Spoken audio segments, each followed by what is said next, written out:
गंधार, आईंना मी नकोय रे. मधुरा काकू, श्रुती, माई सगळ्या नीट सांभाळतात मला.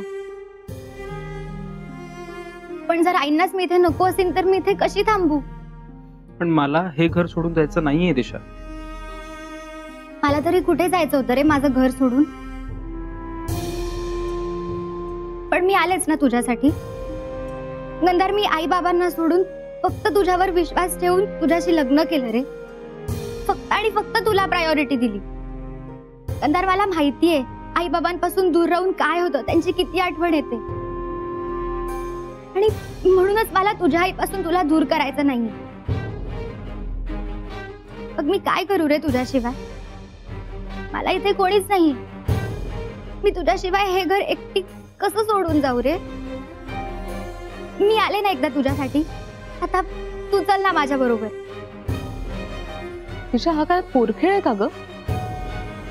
पोरखेळ नाहीये ना, म्हणूनच हा गंधार जे बोलतोय ना की हळूहळू होईल सगळं व्यवस्थित, यावर माझा अजिबात विश्वास नाहीये. गंधार, आपण इथे राहिलो ना तर काहीच ठीक होणार नाहीये. इनफॅक्ट सगळं बिघडत जाईल आणि मला हेच नको. आपल्यामध्ये म्हणजे आपल्यात आणि या घरच्या माणसांमध्ये जे प्रेम आहे ना ते संपायला नकोय रे. आणि म्हणूनच मला वेगळं व्हायचं. श्रुती, तूच सांग ना, लांब राहून जर का संबंध चांगले होणार आहेत हे दिसतंय तुला, तरी घरात राहून आणखीन भांडणं होण्याची वाट बघत बसली असतीस का ग तू? सांग ना श्रुती. गंधार, आय प्रॉमिस, आपण फक्त हे घर सोडून जातोय. आपल्या या घराशी आणि या घरातल्या माणसांशी जे संबंध आहेत ना ते मी कधीच तुटू देणार नाही. कधीच नाही.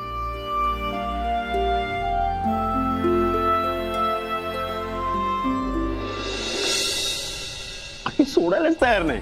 कॉफी पिऊन झाली, म्हणाले नाश्ता करून जा. मी म्हणलं नको, थँक्यू. पण तू जे काम करायला गेला होतास ते झालं का? तू त्यांना बँकेचा प्रॉब्लेम सांगितलास ना? सांगितलं, अगदी डिटेल मध्ये सगळं सांगितलं. त्यांना म्हटलं मी जोपर्यंत जागेचं अश्युरन्स मिळत नाही तोपर्यंत पुढचे प्रोसिजर्स करता येणार नाही. आणि खरं सांगायचं तर मला त्यांना फार कन्व्हिन्स सुद्धा करावं लागलं नाही. म्हणजे ते कोऑपरेट करणार आहेत ना? कोऑपरेट? अरे, त्यांना अकादमीची काळजी आपल्यापेक्षा जास्त आहे.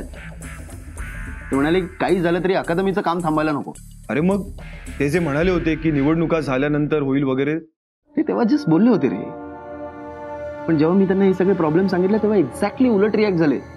ते म्हणाले अकादमीचं काम निवडणुकांपेक्षा जास्त महत्वाचं आहे का? ते म्हणाले या ठिकाणी आमच्या कामांमुळे अकादमी सारखं विधायक काम अडून राहायला नको. असं म्हणाले? हो. ते म्हणाले सरोदय फोन करते तुम्हाला, तेव्हा ऑफिसमध्ये या, ते पेपर वर्क करून घेतील. एक मिनिट, म्हणजे ते पेपर्स द्यायला तयार आहेत? ऑफकोर्स कार्तिक, ते आपल्याला त्यांची जमीन नावावर करून द्यायला तयार आहे, आणि तेही निवडणुकीच्या आधी. कार्तिक, त्यांचं एक वाक्य मनाला खूप भावलं रे. ते म्हणाले या ठिकाणी आमच्या राजकीय कामांमुळे कुठल्याही तरुण कलाकाराचं नुकसान व्हायला नको. क्या बात आहे. ग्रेट यार, हे तर खरंच खूप चांगलं झालं. पण निवडणुकांच्या आधी म्हणजे एक्झॅक्टली कधी करतो म्हणाले? थोड्या दिवसात, म्हणजे होळीनंतर यायला सांगितलं. मी जाऊन भेटतो त्यांना, डोंट वरी.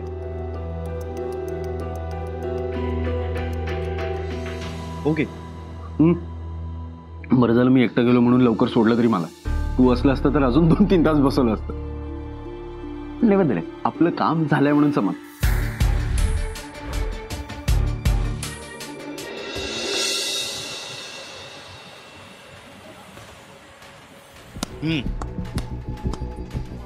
काय हे लक्ष कुठे तुझं? फोकस कर, focus. Come do it again. Come. हा, काय चाललंय तुझं श्रुती? फुटवर्क, लक्ष दे फुटवर्क वर. Look at him. Stop. Gajendra hyper कशाला होतोस? काय? Look at her, what she is doing. Nonsense. ती पहिल्यांदा खेळत नाहीये. प्रत्येकाची खेळाची पद्धत वेगळी असते. Have patience Gajendra, have patience. She will do her best. Hoping for it. Let's go in my cabin. Shruti, तू पण ये.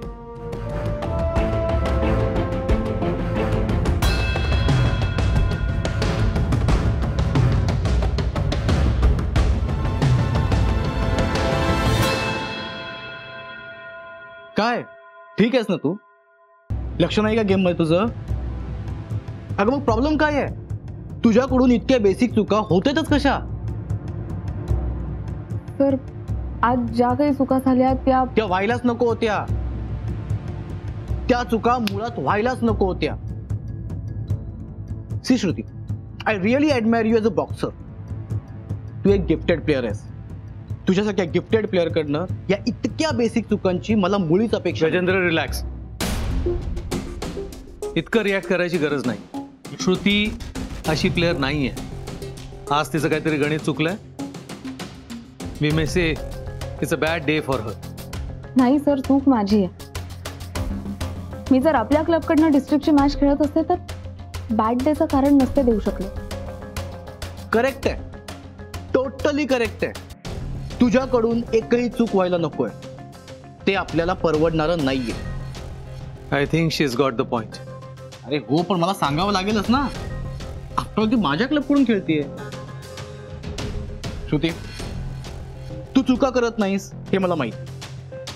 तू खूप मेहनत घेऊन खेळतेस ते देखील मला माहिती. पण आता इथून पुढे एक गोष्ट लक्षात ठेवायची. तू जर तुझ्या क्लबसाठी खेळत असतीस आणि हा जर तुझ्या क्लबच्या ऑनरचा प्रश्न असता तर अशा वेळी तू जेवढी मेहनत घेऊन खेळली असतीस, प्रॅक्टिस केली असतीस, तशीच आणि तितकीच मेहनत मला आता यावेळी अपेक्षित आहे. या वाक्याचा काय अर्थ आहे? श्रुती कुठल्या क्लब मध्ये खेळते याच्याने तिला काहीही फरक पडत नाही. अरे मी फक्त सूचना केली तिला. अतिशय चुकीची सूचना आहे आणि इररिस्पॉन्सिबल स्टेटमेंट आहे.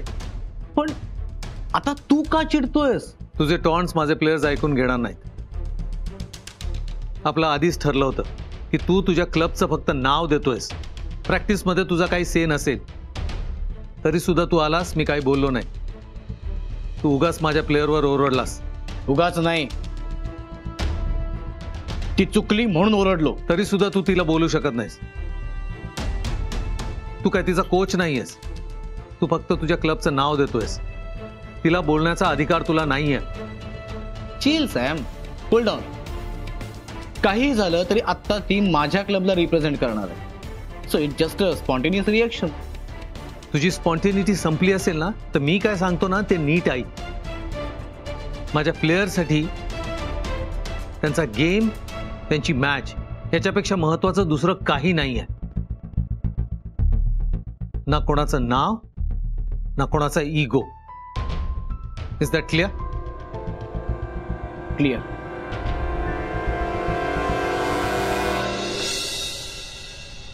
बरं, पुरणपोळीची तयारी झाली आहे ना?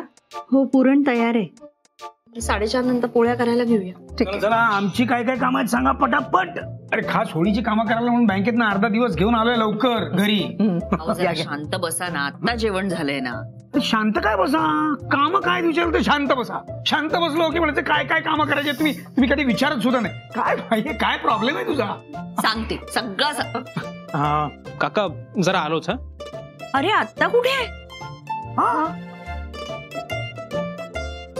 आम्ही ते आपलं आम्ही मूवी बघायला जातोय. अरे पण आता कुठे मूवी? इथे SN मल्टिप्लेक्सला. नाही नाही, मग काही जाऊ नका. टाळाय रिनोव्हेशन चालू आहे त्या थिएटरचं. हा, अगं आपलं काय ठरलं होतं? सनप्लेक्सला जायचं ना. मग हे SN मल्टिप्लेक्स कुठून आलं? अरे सनप्लेक्स म्हणजे कुठच्या कुठे आहे? तुम्ही हो. इतक्या लांब जाणार आहात? बघ आता. हो, पण तिकीट काढलंय ना, जावंच लागेल आता. तिकीट काढलंय का? मग आपण पण जाऊया सिनेमाला.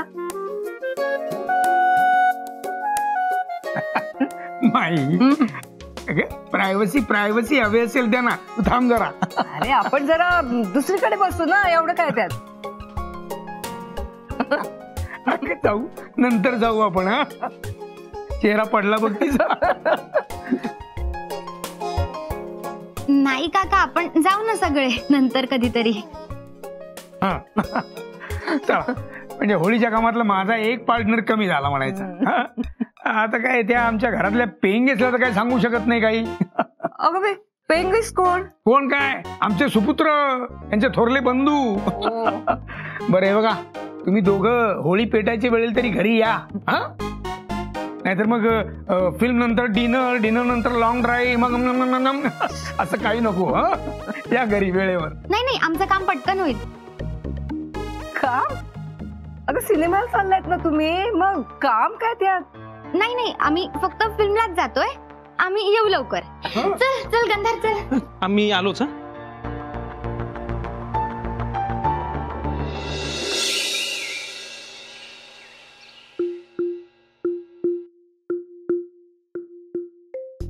बोल बोल. झालंय का तुझं काम? अगं नोंदीच करतोय, पण तुझं ऐकता ऐकता करू शकतोय मी ते. बोल बोल. नाही म्हटलं, आज रात्री श्रुतीच्या घरी होळीची पूजा आहे. हो काय, आपण जाऊया ना? आपल्याला बोलावलंय का तिथे?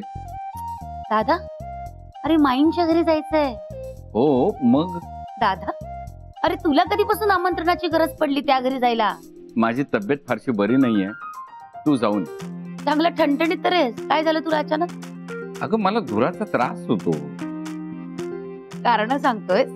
अगं तुला जायचंय तर जा ना तू, माझ्या मागे कशाला लागतेस? दादा, कारण सण आहे आणि आपण दोघांनी जायला हवं म्हणून. अगं बरं वाटत असतं तर आलो असतो. दादा, अरे सणाच्या दिवशी तरी वाद बाजूला ठेव ना. इतकं का मनात राग धरून बसतोयस? हे बघ, मी काहीही मनात ठेवत नाहीये. मग येत का नाहीये? दादा, एवढी चांगली संधी चालून आली आहे, झालं गेलं तर विसरून जा ना. नाहीतरी असं म्हणतात ना, होळीच्या दिवशी सगळ्या वाईट गोष्टी जाळायच्या असतात. मग तुझे आणि कार्तिकचे झालेले वाद आहेत ना, ते जाळून टाका, म्हणजे सगळं छान होईल. मला कळत नाहीये, तू मला का सांगतेस हे सगळं करायला? मी काही कार्तिकशी बोलणं टाकलेलं नाहीये. हो, पण बोलत तर नाहीयेस. तो बोलतोय. त्याला माझ्याशी बोलायचं असेल तर तो फोन करूच शकतो. दादा लहान आहे तो, घाबरत असेल, ओशाळला असेल, आणि तू बोलशील ना तर त्याला धीर येईल. कदाचित तू बोलण्याची वाट बघत असेल तो. इतकाही लहान नाहीये तो, बाकी निर्णय घेण्या इतका मोठा आहे ना तो. अच्छा, हेच सगळं मनात ठेवून मुद्दामून येत नाहीयेस ना? काहीतरीच बोलू नकोस. मी सुरुवातीलाच तुला विचारलं होतं की आपल्याला बोलावलंय का तिथे, तू उत्तरच दिलं नाही. माईंचा फोन आला होता का? नाही. आता नीट ऐक. हे बघ, मला धुराचा खरोखरच त्रास होतो. दादा, आणि त्यातूनही माईंचा किंवा मधुराताईंचा फोन आला असता तर त्यांचा मान ठेवायला मी नक्कीच आलो असतो. याचा अर्थ असा नाहीये की मला इगो आहे किंवा मला मान हवाय. मी त्यांचा मान ठेवायला नक्कीच आलो असतो, पण आता तसं काहीच नाही. दादा, आपण याआधी कितीतरी वेळा त्यांचं आमंत्रण आल्याशिवाय गेलो, तेव्हा नात्यामध्ये मोकळेपणा होता. मग आता तो नाहीये. हे बघ कुमोद, कार्तिकशी बोलणं मी बंद केलेलं नाहीये, पण परिस्थिती आता आधी होती तशी राहिलेली नाहीये. आणि ह्या सगळ्या गोष्टी सॉर्ट आउट करण्यासाठी होळीचं निमित्त असण्याची काहीही गरज नाहीये. हे बघ, माझ्या मनात कोणाबद्दलही राग नाहीये. असो, मला काही तिथे जाता येणार नाही, पण तू गेलीस तर माझी काही हरकत नाही.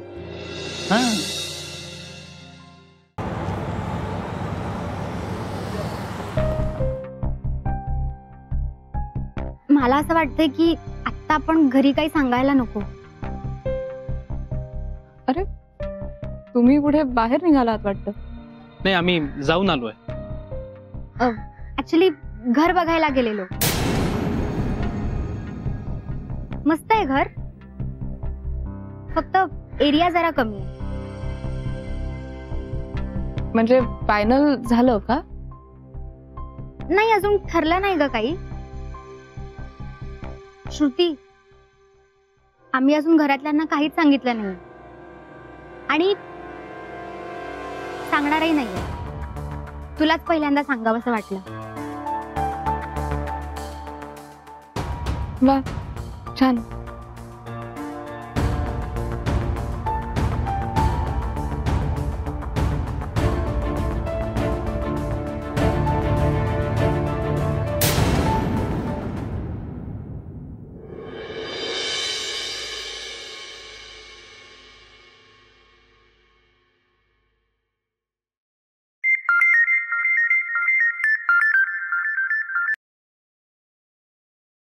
बोल आत्या. काय ग, कुठे आहेस? घरी आहेस का बाहेर आहेस? नाही, आत्ताच घरी आले क्लब मधून. आत्ता? अगं सण आहे ना, घरातली कामं पण जरा कर. हो. मग कशी झाली होळीची तयारी? पुरण वगैरे करायला मधुरा त्यांना मदत केली का? हा, आता दिशा पण आहे म्हणा, तिला पण घे मदतीला. माझं तर तुला सांगते, यावेळेस काही फार केलंच नाही, म्हणजे पूर्ण वेळ. हॅलो श्रुती, काय झालं? रडतेस का? श्रुती, काय झालंय बाळा? आत्या, खूप एकटं वाटतंय ग. खूप हेल्पलेस फिलिंग आलंय. काय झालंय तुला? कार्तिकशी काही? नाही, दिशामुळे. काय? दिशामुळे? घ्या, तिनं काय केलं आता? आत्या, दिशा आणि गंधार घर सोडून जायला निघालेत ग. तिला या घरात राहायचंच नाहीये आणि मी काहीच करू शकत नाहीये या सगळ्यात. अरे देवा, हे कधी झालं? आणि मुळात एवढं काय घडलंय? हे बघ, काही गोष्टी घडल्या आहेत, पण इतक्याही नाही की तिने डिरेक्टली घर सोडून जावं. आता मी दिशाला समजवण्याचा खूप प्रयत्न केला, खूप बोलले तिच्याशी, आमचं भांडण सुद्धा झालं माहितीये, पण ती ऐकायलाच तयार नाहीये. दिशा म्हणजे सगळ्यात जवळची मैत्रीण आहे आणि आता मला नाही कळत आहे का मी काय करू. माझं डोकं बंद पडलंय. श्रुती, ऐक, तू शांत हो राजा, एकदम शांत हो. कशी शांत राहू अगं? हे माझं घर आहे आणि नोबडी इज हॅपी हिअर. मला हे कळतंय की मी काहीतरी करायला हवं, ही माझी जबाबदारी आहे, पण काय करू कळत नाहीये मला. कार्तिकचं काय म्हणणं यावर? कार्तिकला मी अजून काहीच बोलली नाही. फार शहाणी आहे ना ग मी. अगं असं का म्हणते श्रुती? आईनं अगदी तोंडवर करून सांगितलं होतं की कार्तिकच्या डोक्याला या सगळ्या गोष्टींचा ताप नको, त्याला त्याचं काम आहे, मी करेन एकटी हँडल. नाही होते का आत्या एकटीला सगळं हँडल?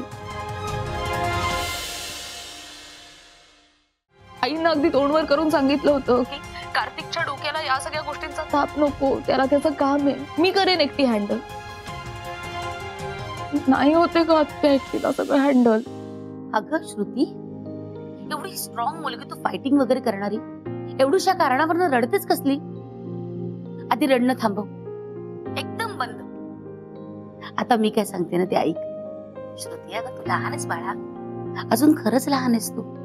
आणि बघ, आता घरात जे काही घडतंय ना, ते सगळ्याची जबाबदारी तुझ्या एकटीच्या खांद्यावर घ्यायची काहीच गरज नाहीये. हे सगळं घडतंय ते फक्त तुझ्यामुळे होत नाहीये. त्यामुळे या सगळ्या गोष्टी थांबवणं हे फक्त तुझ्या एकटीच्याच हातात नाहीये राजा. मग मी काहीच करायचं नाही का? करतेस ना तू, खूप करतेस. तुझी प्रॅक्टिस हँडल करतेस, हा, कार्तिकला सपोर्ट करतेस. या सगळ्या गोष्टी एका वेळी करणं सोपं नाहीये. मला तर तुझं खरंच खूप कौतुक आहे. शहाणी माझी पोर. हा, रडायचं काहीच कारण नाही की नाही? आणि रडून काही प्रॉब्लेम सॉल्व्ह होतात का? बर, कार्तिक कुठे आहे? तो बाहेर गेलाय. बर बर बरं बरं काय? हे गेले काही दिवस नुसतं असंच चाललंय माहितीये. आम्हाला एकमेकांना भेटायला वेळ सुद्धा मिळत नाहीये. आणि मी तुला नाही एक्सप्लेन करू शकत की मला किती एकटं वाटतंय. श्रुती, कार्तिकला मिस करतेस ना? हट, मी कशाला मिस करू? खोटं बोलतेस माझ्याशी. तू कसं ओळखलंस? हे मलाच विचारतेस? अगं वेडाबाई, वरून कितीही स्ट्रॉंग असलीस तरी आतून किती हळवी आहेस ना, हे मलाच माहितीये. मनात ते खतखतत असेल आणि आपल्याला हक्काचा माणूस मिळालं नाही ना मन मोकळं करायला, की तुझा हा आत्ताचा सूर लागलाय ना, तो सूर लागतो. तो खूप बिझी आहे गात्या. तरीही त्याच्याशी बोल, त्याला सांग हे सगळे प्रॉब्लेम्स. अगं आणि तुलाच बरं वाटेल. आता त्याच्या डोक्याला काय कमी का ताप आहे जो मी अजून वाढवू? आणि माझं म्हणणं नाहीच आहे की त्यांनी हे सगळं हँडल करा. मी हँडल करीन, फक्त तो बरोबर जरी असला ना तरी मनातून असं एक फिलिंग असतं की सगळं नीट होईल, छान होईल. आता कार्तिक आलाय, मी तुला नंतर कॉल करते. बरं, ठेव. बाय.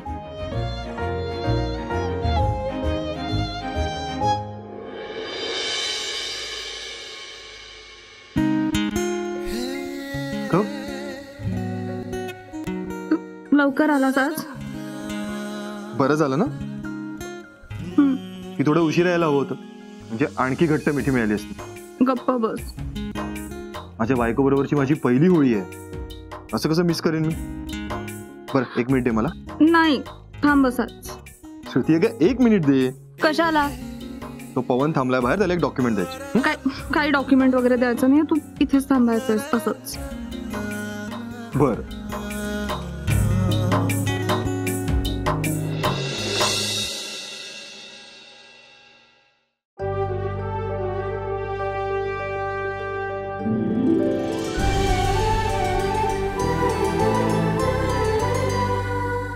अधिक माहितीसाठी सोनी लिव्ह ॲप डाउनलोड करा.